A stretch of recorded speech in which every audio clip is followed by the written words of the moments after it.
पूर्वांचल नामा में आप सभी का स्वागत है। मैं हूं शक्ति प्रकाश श्रीवास्तव। जाति के लपेटे में बिहार में विधानसभा चुनाव है। चुनावी गतिविधियां अपने चरम पर हैं।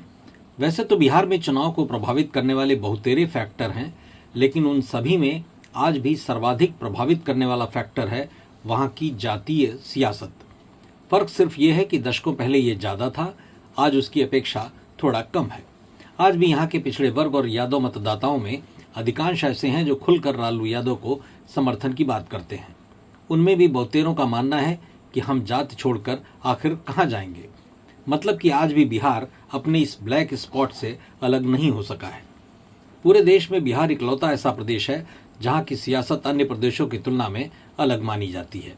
उसके अलग होने के पीछे वहाँ की जातीय सियासत ही है, जिसकी वजह से दशकों पहले के बिहार की व्यवस्था को जंगल राज से नवाजा जाता था।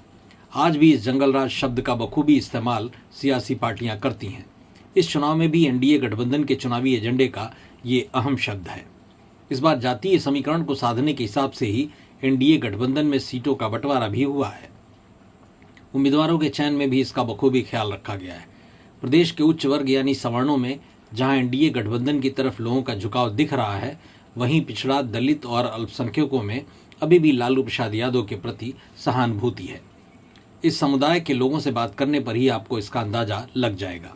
इससे यह स्पष्ट है कि यहाँ जाति आज भी अहमियत रखता है।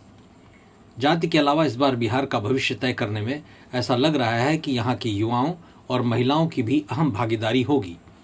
इस बार महिलाओं के खाते में आए 10,000 रुपये की चर्चा खूब हो रही है, क्योंकि मुख्यमंत्री महिला रोजगार योजना के तहत बिहार सरकार ने चुनाव से ठीक पहले 1 करोड़ महिलाओं के अकाउंट में 10,000 रुपये की पहली किश्त भेजी थी। युवा मतदाताओं की रुचि इस चुनाव में बीजेपी के अलावा तेजस्वी यादव और प्रशांत किशोर की तरफ भी दिख रही है। वे रोजगार और विकास की भी बात कर रहे हैं। इस बार शराबबंदी और पलायन भी चुनावी मुद्दा बन रहा है। रोजी रोटी के लिए बिहार से बाहर जाने का दर्द सभी में झलक रहा है। इस पर भी चर्चा हो रही है। एनडीए गठबंधन जंगल राज को मुद्दा बनाने का हर संभव प्रयास कर रहा है। इसमें हद तक सफल भी रह रहा है। कानून व्यवस्था भी जनचर्चा का मुद्दा है, लेकिन इस पर मतभेद ज्यादा है।